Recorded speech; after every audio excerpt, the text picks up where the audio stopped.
All right, guys, we're going to talk about a widely controversial, I've heard many arguments talking about what's the proper grip. Some people will tell you, oh, you need a strong grip with the hands turned a lot to the right. Some people say a neutral grip is the only way to go, or even a weaker grip, maybe something more like what a Hogan would have done. Well, honestly, it doesn't really make all that much difference. You can be the #1 player in the world, whether you're Ben Hogan with a weak grip, Tiger Woods with basically a neutral grip for most of his career, or David Duval with an extremely strong grip. So it's really up to you. I do have one trick before we get into this video where I hit one with a weak grip, a neutral grip, and a strong grip, and I'll show you that I can hit a pretty good shot with any grip that I want to once I know how to maneuver this club properly. But there is one trick that'll really help you out. So if you imagine you're taking a tee out of your pocket and you're going to hand somebody between your thumb and your forefinger a tee.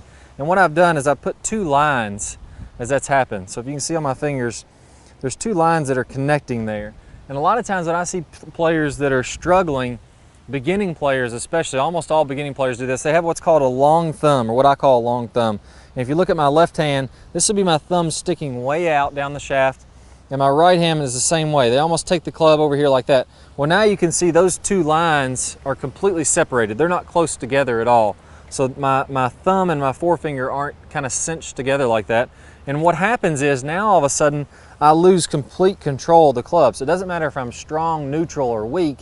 If I don't have control of the club, well then I can't really hit the ball. So I see this a lot of times with people that are just starting out. Their hands look something like this, really spread out like that, and they're not getting a good firm grasp on the club. So when I take my thumb and I pull it in, and now my thumb and my forefinger are against each other, I've kind of flattened out my hand on this grip, and it's going to be able to hold the club a little bit better. I like to have that club, the butt end of the club, below the pad, just below the pad of my left hand, the bottom pad, the meaty pad on your hand. You've probably heard people talk about that. And I also want to do the same thing with my right hand. Instead of having this really long thumb down the shaft, I'm going to pull that in, and what that does is that takes my hand and it kind of puts it in to my right thumb. And now you can see, if I come up closer to the camera, that my thumb and my forefinger are very close together. And from there, I can take this, I can move it to the right and make it strong, that's fine. I can move it to the left and make it weak, or I can make it neutral. I tend to prefer a neutral grip, but again, it all comes down to preference, as long as my hands are working together and controlling that golf club. So now from here, I have my flight scope out, my radar. It's going to tell me about how far I hit some of these shots. I'm going to go ahead and make a few swings, one weak, one neutral, one strong. We'll see how they fly, and hopefully I can hit some pretty good shots with each of those and show you that no matter which grip you choose, you can play some good golf.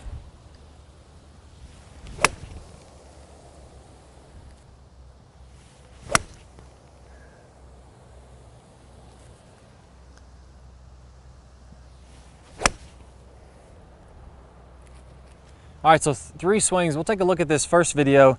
Now, I will tell you, I'm uncomfortable. I don't use a really weak grip. I tried to get as weak as I could there, and I hit it dead straight. I didn't hit it extremely solid just because that's my first swing using a weak grip in probably, I don't know how many years it's been since I've done something like that. Clubhead speed, 97 miles an hour, 170 yards. So a pretty good strike on that one. Wouldn't say it was the best shot in the world, but it was completely fine. I think most people would be pretty happy with a 170-yard 7-iron and 98 miles an hour swing speed. Like I said, it wasn't all that solid, and there's a bit of wind kind of pushing it. So it wasn't the best shot in the world, but that's pretty good golf. You can get around the course pretty well doing that. If we take a look at the second swing, 95 miles an hour, so actually a little bit slower swing speed on the second one. That was my neutral grip. That's basically what I use every day playing. I hit that one dead solid, 178. So nice shot there. And then I go to the strong grip. Again, I'm not used to it. I didn't take any warm-up swings. I just took a really strong grip. And I was afraid that I was going to hook it, because when you strengthen your grip, it's going to tend to rotate the club face a little bit more close. So I really feel like I exaggerated holding off on it and sliced it a little bit. But again, 172.5, 98 miles an hour clubhead speed. So all 3 of them, pretty good clubhead speed, pretty good shots. You can go out and play under par, hitting shots like that. So it really depends on, what your individual preference is. It's not going to matter that much as to actually what type of grip you use. It all just depends on the player. So good luck to you guys. Make some good swings, choose the grip that you like the best. Just make sure those hands are working together on the club. Use that one little trick that I showed you there. I think you guys will do a great job. Good luck, play well. Hi guys, I hope y'all really enjoyed this video. If you did, I got a great bonus for you. I'm gonna play a preview from one of my #1 lag videos. Are you struggling to get a lot of lag in the downswing? We know how important that is. We gotta get lag, we gotta release that lag to really let that club whip through contact. I'm gonna play a preview from one of the best lag drills out there that I have. I'm gonna show you how players like Rory McIlroy, Tiger Woods, Adam Scott all use this in their own swing. It's gonna help you to hit it a lot farther, pick up some great speed. If you wanna watch that video, go ahead and click the link that pops up on your screen. If you're on a mobile device, a phone, a tablet, go ahead and click the iCard, which is going to allow you to get instant access to that. If you guys have any questions, post them in the comments below. Click that thumbs up button, that really helps us out. And be sure to subscribe, that way you'll see our latest videos. Good luck, and I'll see you in the lag video. Hi guys, and welcome back. I'm Clay Ballard, and in today's video, we're going to talk about one of the absolute worst drills for creating lag. It's a very common drill that I see.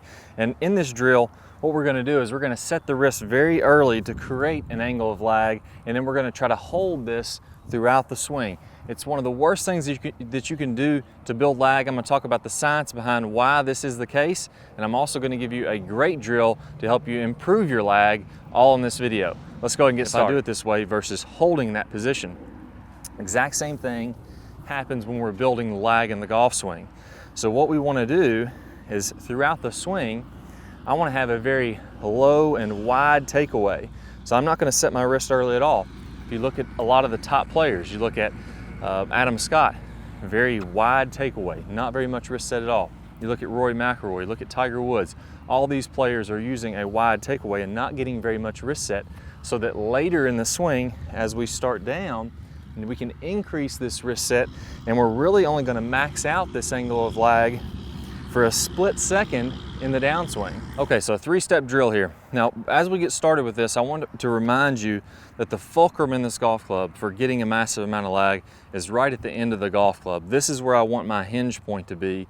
I want to use the full length of this club to build lag.